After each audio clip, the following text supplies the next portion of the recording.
¿Existe alguna causa común hoy en día en la que creas que la ciencia y la religión puedan formar una alianza para servirla? Bueno, el primer problema de lo que dijiste es que tratas a la ciencia como si fuera una cosa. No es una cosa, es un proceso. Es un proceso de pensar en cómo funciona el mundo y cómo falsear cosas, distinguir el sinsentido del sentido.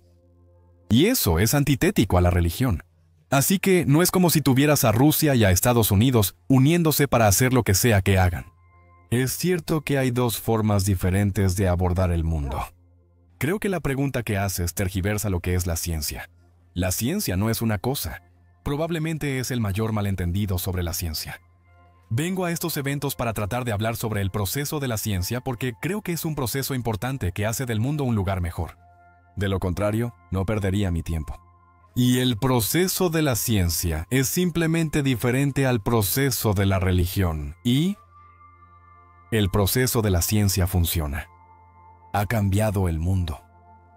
La labor científica es una búsqueda activa de vacíos en nuestro conocimiento, una búsqueda de la ignorancia para que podamos trabajar en llenar esa ignorancia.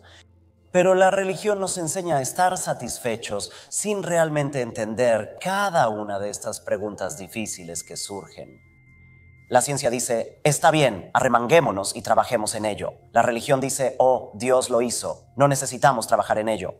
Dios lo hizo. Es así de simple, no tenemos una fuerza impulsora que nos motive a tratar de entender.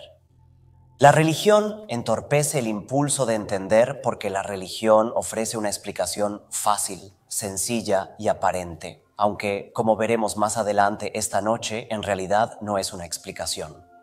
Y eso impide que se siga trabajando en el problema. Ahora, la ciencia no lo sabe todo. Es una de las glorias de la ciencia, que sabemos lo que no sabemos y trabajamos en lo que no sabemos, tratamos de reducir lo que no sabemos. Es un trabajo duro. No nos rendimos diciendo, oh, bueno, si llegas a un problema difícil, debe haber sido magia o debe haber sido Dios. No decimos eso, decimos que está bien, es un problema por resolver, quizá no en este siglo. Puede que se resuelva en el siguiente siglo o en el que le siga. Pero no simplemente nos rendimos y decimos, bueno, debe ser magia porque todavía no lo entendemos. Yo pondría a Darwin como un modelo para toda la ciencia. Porque antes de que llegara Darwin, toda la vida, la complejidad de la vida, la belleza de la vida, la elegancia de la vida, el aparente diseño de la vida, parecía magia. Y todos pensaban que era magia. Todos pensaban que Dios lo hizo. Es tan complicado, es tan elegante.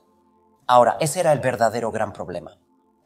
Ese era un problema mucho más grande que el problema del origen de la vida, que el problema del origen del cosmos. Darwin resolvió ese problema. Todos los científicos ahora saben eso. Darwin resolvió ese problema. Y al hacerlo, nos dio una especie de parábola que dice, ni siquiera pienses en rendirte. Si alguna vez hubo un momento para rendirse, fue en biología. Porque la biología realmente era un problema difícil, un problema complicado. Darwin lo resolvió. Ahora tenemos uno o dos problemas más por resolver, como el origen de la vida, el origen del cosmos, el origen de las leyes de la física. Sin duda hay físicos aquí que pueden señalar aún otros. Darwin nos da una lección. Dice, no te rindas porque si Darwin pudo resolverlo para el problema realmente difícil que era la vida, entonces tenemos todas las esperanzas de que la ciencia lo resolverá para los otros problemas al final. E incluso si no lo hace, incluso si la ciencia no resuelve todos los problemas jamás, eso aún no es motivo para decir, oh, bueno, la magia lo hizo. Existen varias razones para pensar que las personas tienden a buscar causas y diseño, incluso donde no existen. Existen predisposiciones naturales programadas que la ciencia intenta superar. Esas tendencias naturales a creer que las coincidencias importan, verificarlas y revisar tu propio trabajo. En realidad, es más fácil engañarse a uno mismo. Y como científicos, no sé cuántos artículos he visto que la gente casi publica diciendo, descubrí algo maravilloso, pero si son lo suficientemente buenos, lo revisan y se dan cuenta de que no era así. Solo fue un accidente, así que creo que no es irrazonable. Es una tendencia humana natural. Mientras la ciencia se basa en dudas, escepticismo y apertura a correcciones, la fe es lo contrario. Por cierto, los científicos destacan por admitir cuando no saben algo. Dicen no sé todo el tiempo porque les aterra que haya algún especialista en la sala que sepa mucho más sobre lo que les han preguntado. Así que casi nunca puedes lograr que un científico opine sobre algo que no sea su área más específica de especialización. Nota que la ciencia está pagando un precio por esto, ya que los fundamentalistas son muy buenos usando la sinceridad de la ciencia en su contra. O sea, cada vez que los científicos dicen no sé en Larry King en vivo, ahí mismo se lanzan 1000 fundamentalistas, ya sabes, dándonos el Dios de los vacíos. Y eso es realmente lo que es el diseño inteligente. Es política y religión disfrazadas de ciencia. En la ciencia no hay quienes hagan reglas ni autoridades. Esa es su característica. No existe la autoridad científica. Hay expertos científicos, pero el estudiante más humilde puede de hecho refutar cualquier. No existe un científico principal. Hay un rabino o un papa, pero no un científico principal. Decimos, ¿cuál es la respuesta? ¿Cómo debemos actuar? Esa es la clave. Esa es la clave de la ciencia que la hace tan maravillosa, que no hay autoridades. Ahora, por supuesto, los científicos, aunque mucha gente no lo crea, en realidad son personas.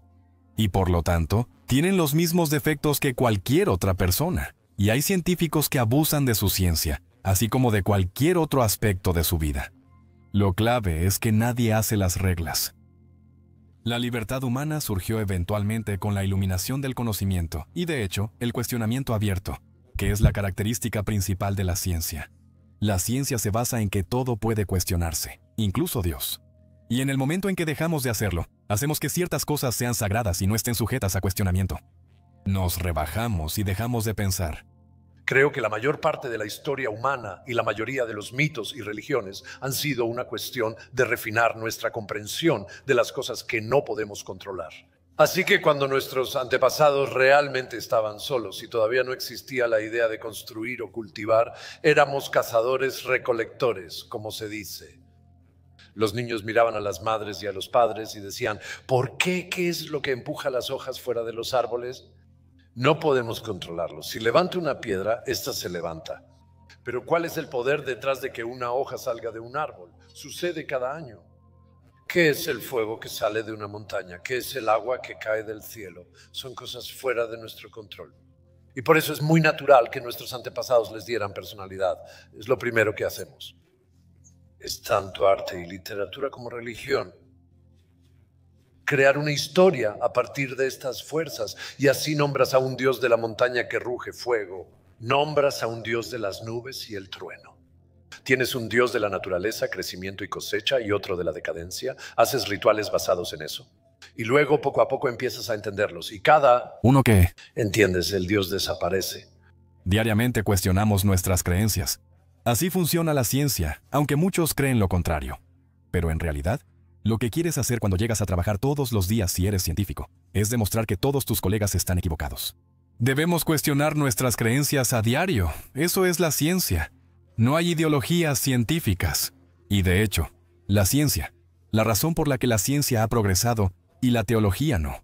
La razón por la que tenemos cámaras de video, luces, medicina, y mejoramos nuestras vidas, y podemos alimentar a más personas y vivir vidas más largas y saludables, es porque la ciencia cambia. Lo grandioso de la ciencia es que no hay verdades inquebrantables. Obligamos a que la forma en que vemos la realidad dependa de la evidencia de la realidad. Así que si no desafías tus creencias, nunca estás aprendiendo, nunca te cuestionas a ti mismo. Y por eso espero que cada estudiante que vaya a la universidad en algún momento de su vida tenga la oportunidad de que algo que está en el corazón de su ser, algo tan central para su existencia que, si lo pierde, ya no sentirá que es humano, se ha demostrado como equivocado. Porque esa es la libertad que da la ciencia. Darse cuenta de que asumir la verdad, asumir la respuesta antes de hacer las preguntas, no te lleva a ningún lado. Y por eso la ciencia nos ha llevado a un mundo moderno donde, de hecho, podemos avanzar. La ciencia es el único juego de lenguaje en el que somos directos y rigurosos con la evidencia. Existe revisión por pares y muchas personas inteligentes intentan demostrar que te equivocas y hasta ganas puntos demostrando que tú mismo estabas equivocado. Esto no es lo que hacen las religiones. Las religiones no son falsables de esta manera. La religión realmente no es simplemente el opio del pueblo. Indudablemente socava el intelecto y la racionalidad y por lo tanto daña a la sociedad en su núcleo. Si queremos entender nuestra situación en el mundo junto con estas posibilidades más profundas, tenemos que hacerlo en el espíritu de la ciencia. Solo la conversación humana nos permite captar estas posibilidades.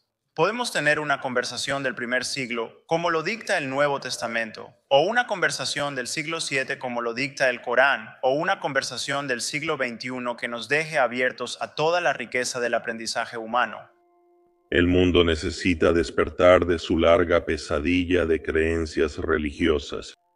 Y cualquier cosa que podamos hacer nosotros los científicos para debilitar el dominio de la religión debe hacerse y puede que, de hecho, al final sea nuestra mayor contribución a la civilización,